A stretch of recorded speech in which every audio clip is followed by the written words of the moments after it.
स्वागत है आपको एक बार फिर से मेरे YouTube चैनल पर। तो आज क्लास 10 की गणित प्रश्नावली 9.1 में आज सीखेंगे प्रश्न नंबर 13 से लेकर के आगे के सभी प्रश्नों को हल करके बताया जाएगा। तो आप सभी विद्यार्थी एक एक लाइन को क्वेश्चन को अच्छे से समझिएगा। जहां आपको समझ में नहीं आएगा वहां पर आप सभी विद्यार्थी जरूर कमेंट कीजिएगा। तो प्रश्न नंबर 13 है, समुद्र तल से 75 मीटर ऊंची लाइट हाउस के शिखर से देखने पर दो समुद्री जहाज़ों का औनमन कोण जो है 30 अंश है और 45 अंश है। मतलब यहाँ पर एक लाइट हाउस है और लाइट हाउस की जो ऊंचाई है वह कितना मीटर है? 75 मीटर है। कितनी ऊंचाई है? 75 मीटर की ऊंचाई जो है लाइट हाउस है। और यह जो 75 मीटर की जो लंबाई है क्या है? यह तो लाइट हाउस है। और लाइट हाउस से जो है औनमन कोण, मतलब यहाँ से नीचे की ओर जो है देखा जा रहा है दो समुद्री जहाज है। एक समुद्री जहाज यहाँ है और एक समुद्री जहाज यहाँ पर है। तो एक बार जो है इसे जो है समुद्री जहाज पे देखा गया और एक बार जो है यहाँ से समुद्री जहाज पर देखा गया। तो औनमन कोण कितना अंश बन रहा है? तो एक 30 अंश का कोण बना है और एक 45 अंश का कोण बना है। तो यहाँ पर जो है 30 अंश का कोण बना है और उसके बाद से यहाँ पे जब देखा गया तो कितने अंश का कोण बना है? 45 अंश का कोण बना है। तो अब यहाँ पर कोण बनने के बाद से लिखा है, यदि लाइट हाउस के एक ही ओर एक जहाज दूसरे जहाज के ठीक पीछे की ओर पीछे हो तो दोनों जहाज़ों के बीच की दूरी ज्ञात कीजिए। तो यहाँ पर यह जहाज और यह जहाज, इसके दोनों के बीच की यह दूरी की गणना करना है। तो मान लेते हैं इस दोनों जहाज़ों के बीच की दूरी को क्या मान लें? यहाँ से x हो गया और यहाँ से मतलब यहाँ जो जहाज है और इसके बीच की दूरी को मान लेते हैं y दूरी है। कितना दूरी है? y दूरी है। तो यहाँ लिख लेंगे कि माना जहाज़ों, दोनों समुद्री जहाज़ों के बीच की दूरी क्या है? x है। तो यहाँ पर पहले एक त्रिभुज का नाम लिख लेंगे। यहाँ पर इसका नाम A है, इसका नाम B है, C है और यह D है। तो यहाँ लिख लेंगे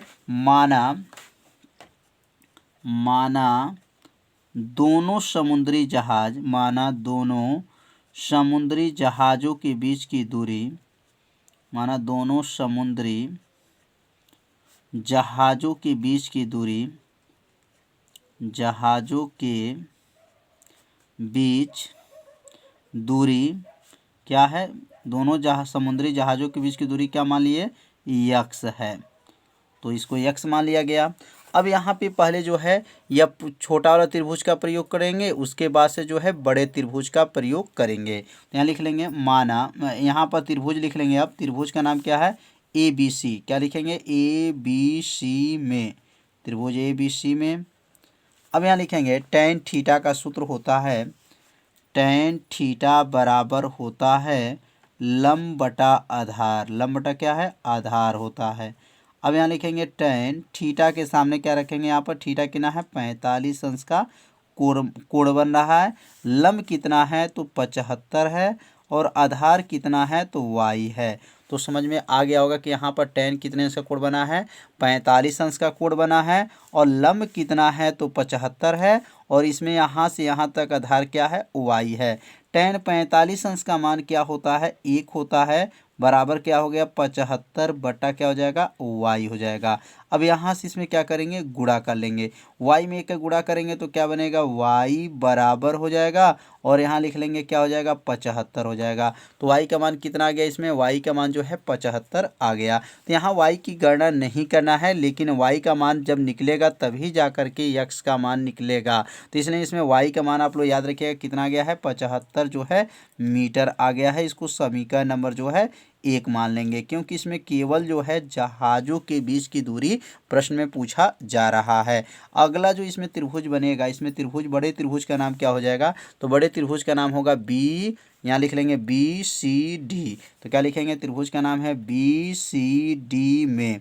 अब त्रिभुज BCD में हम लोग प्रयोग करेंगे। तो अब यहाँ पर BCD में जब प्रयोग करेंगे तो यहाँ पर भी लिखेंगे tan थीटा, और tan थीटा का सूत्र क्या होता है? लंब बटा आधार। और यहाँ पर tan क्यों प्रयोग करेंगे? क्योंकि यहाँ लंब और आधार का ही मान दिया गया है, इसलिए tan का प्रयोग किया जाएगा। क्योंकि tan थीटा में ही सूत्र में जो है लंब बटा क्या होता है? आधार होता है। अब यहाँ पे कोण कितना दिया है, तो कोण जो है 30 अंश का जो है कोण इसमें बना है, तो tan लिख लेंगे यहाँ पर 30 अंश हो जाएगा। और लंब कितना है, तो लंब जो है 75 है। और आधार कितना है, तो आधार अब यहाँ से यहाँ तक टोटल आधार हो जाएगा, और आधार का नाम क्या हो जाएगा इसमें, यक्स प्लस जो है वाई हो जाएगा। तो समझ में आ रहा होगा कि आधार जो है बड़े वाले त्रिभुज में क्या होगा, यक्स प्लस वाई हो जाएगा। अब यहाँ पर tan 30 अंश का मान क्या होता है, तो tan 30 अंश का मान होता है 1/कर्णी में 3 होता है। और यहाँ लिखेंगे 75 बटा क्या हो जाएगा, यक्स प्लस जो है वाई हो जाएगा। अब यहाँ पे गुणा कर लेंगे, तो यहाँ यक्स प्लस वाई का गुणा जो है किस में करेंगे, 1 में कर लेंगे। तो यक्स प्लस वाई का गुणा जब 1 में होगा तो क्या बनेगा, यक्स प्लस वाई हो जाएगा। और जो है 75 का गुणा जो है कर्णी 3 में कर लेंगे, तो यहाँ पे गुणा जब होगा तो क्या बनेगा, यक्स प्लस वाई बराबर क्या हो गया, 75 जो है कर्णी में 3 हो जाएगा, क्योंकि कर्णी 3 का गुणा किस में करेंगे, 75 में, तो क्या बनेगा 75 कर्णी में 3 हो जाएगा।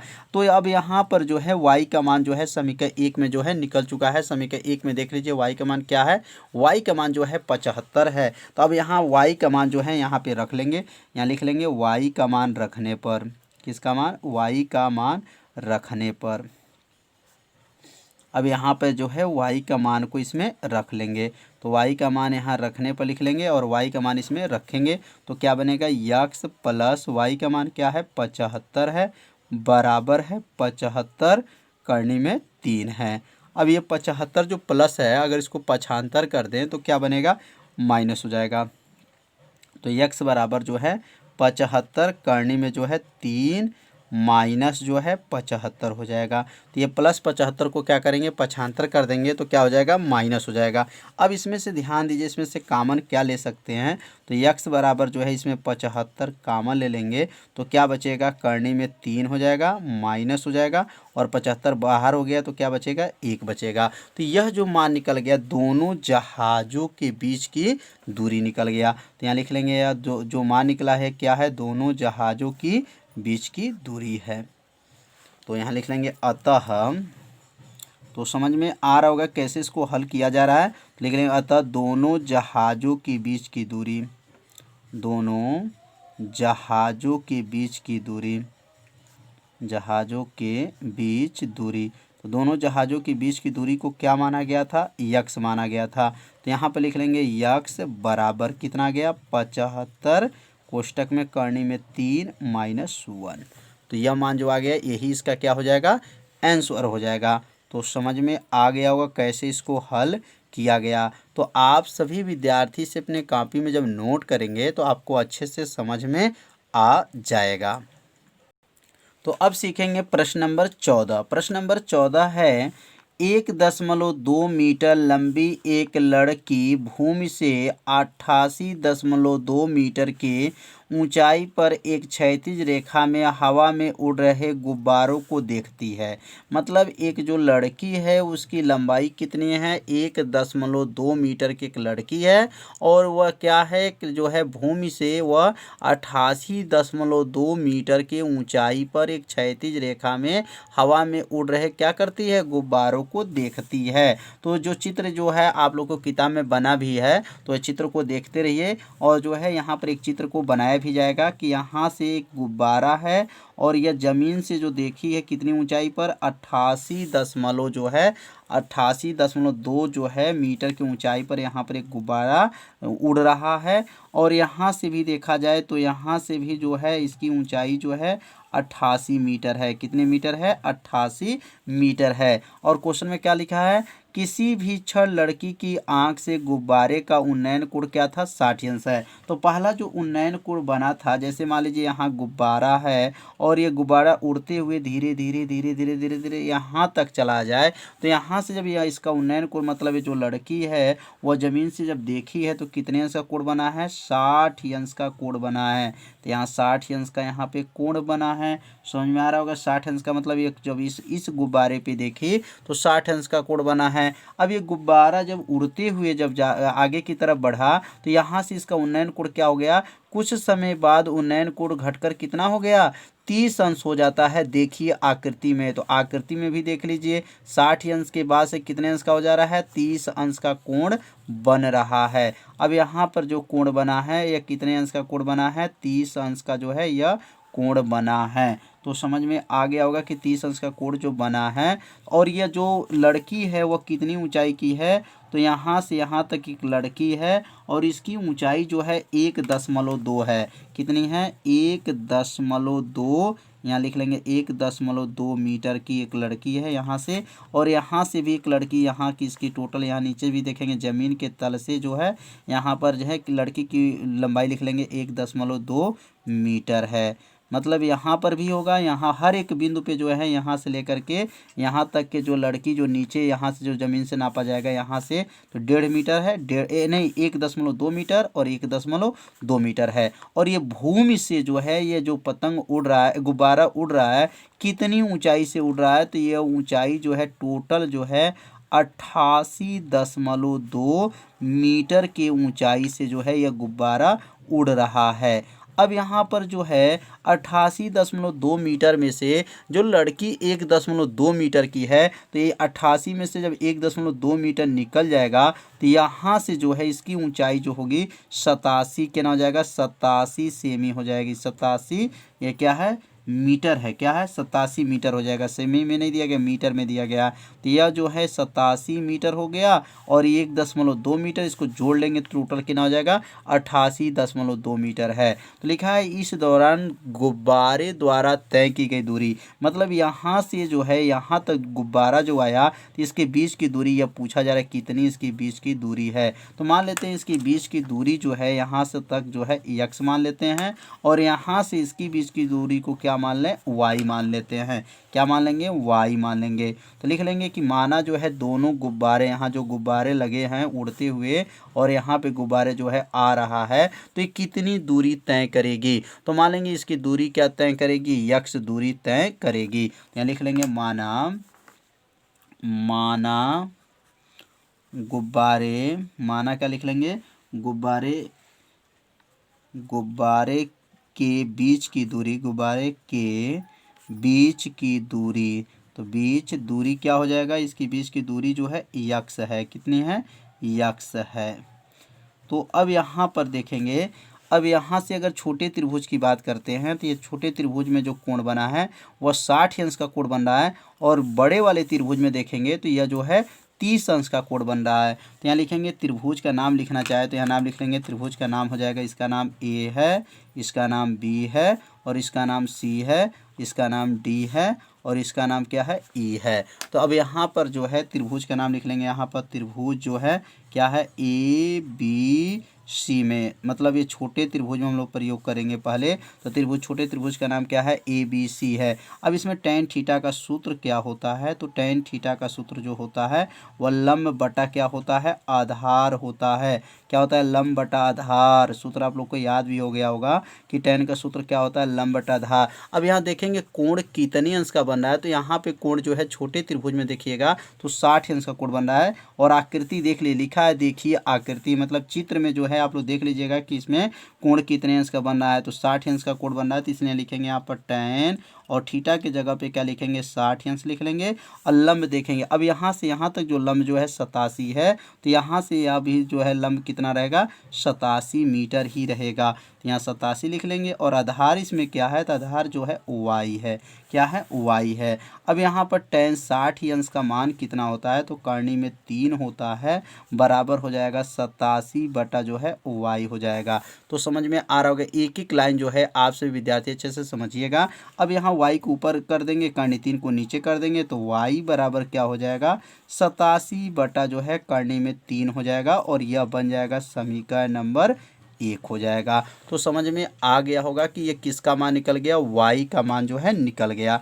अब यहाँ पर बड़े त्रिभुज का प्रयोग करेंगे। तो बड़े त्रिभुज का नाम क्या है, तो बड़े त्रिभुज का नाम है ADE। क्या नाम है, ADE। त्रिभुज एक बार और देख लीजिए, ADE है। अब यहाँ पे लिख लेंगे त्रिभुज जो है, त्रिभुज का नाम क्या है, ADE ई में, अब त्रिभुज ए डी ई में हम लोग प्रयोग करेंगे तो लिखेंगे tan थीटा का सूत्र होता है, tan थीटा बराबर होता है लंब बटा आधार होता है। क्या होता है? लंब बटा आधार। ये किसका सूत्र है? तो tan का जो है यह सूत्र है, tan थीटा लंब बटा आधार हो जाएगा।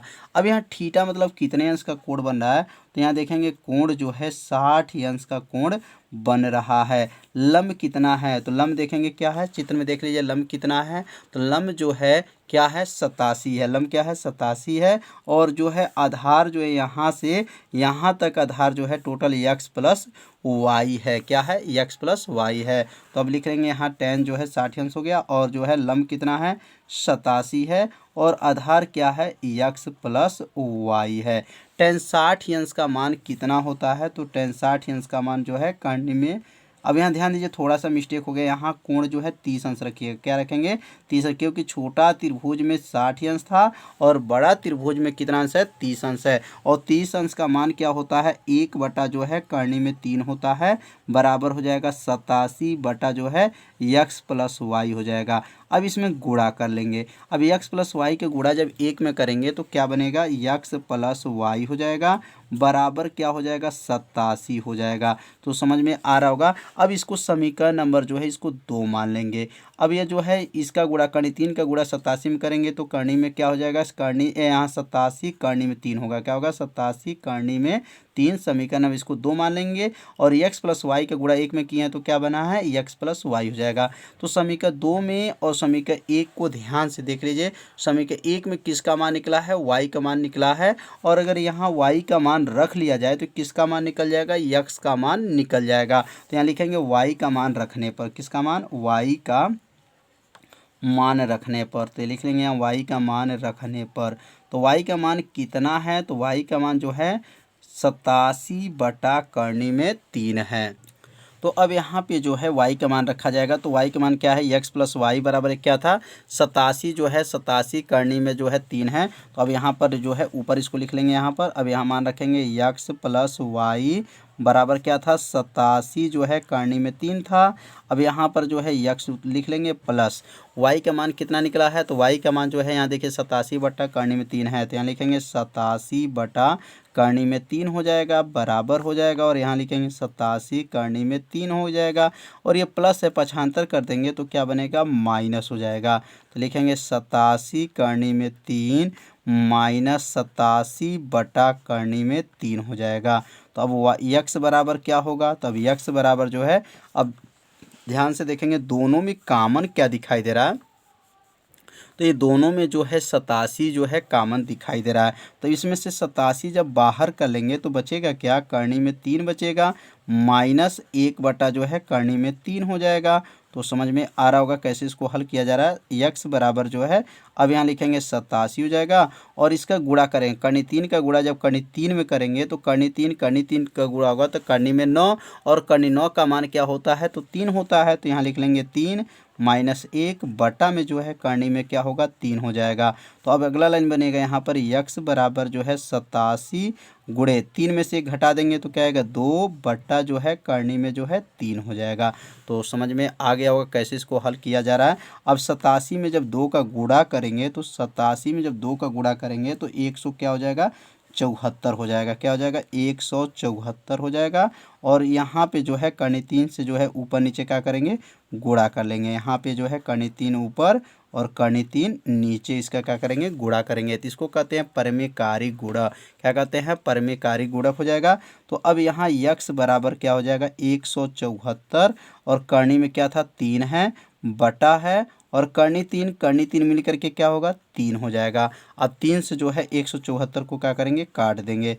अब काटने के बाद से यहाँ क्या बचेगा, तो काटने के बाद से जो है यहाँ पर बचेगा 58 और 58 करनी में क्या हो जाएगा 3 से जो है 174 को काटेंगे तो कितने बार में जाएगा 58 बार में और करनी में 3 आ जाएगा। तो और यह जो आ गया मीटर आ गया। तो यह जो मान निकला है दोनों गुब्बारों के बीच की दूरी निकल गया, क्योंकि दोनों गुब्बारों के बीच की दूरी को क्या माना गया था x माना गया था। तो यहाँ लिख लेंगे अतः दोनों गुब्बारों के बीच की दूरी, दोनों गुब्बारों के बीच की दूरी, दोनों गुब्बारों के बीच की दूरी,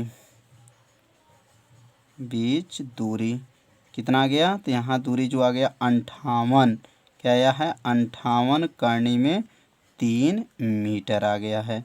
तो समझ में आ गया होगा कैसे ये आपको सिद्ध किया गया, कैसे लाया गया। तो आप सभी विद्यार्थी से अपने कॉपी में अगर नोट किए होंगे तो आप लोग को अच्छे से समझ में आ गया होगा। तो यदि आप नोट नहीं किए होंगे तो नोट करते चलिए, जिससे आपका एक नोट्स भी बनता रहेगा। तो इस भाग में प्रश्न नंबर 13 और प्रश्न नंबर 14 को बताया गया। तो आज के वीडियो में जो है इतना ही बताया जाएगा। वीडियो को ज़्यादा से ज़्यादा अपने सभी दोस्तों के पास ज़रूर इसको शेयर कर दीजिए, वीडियो को लाइक भी कर दीजिए। तो मिलते हैं अब अगले भाग में, तब तक के लिए सभी विद्यार्थियों को नमस्कार।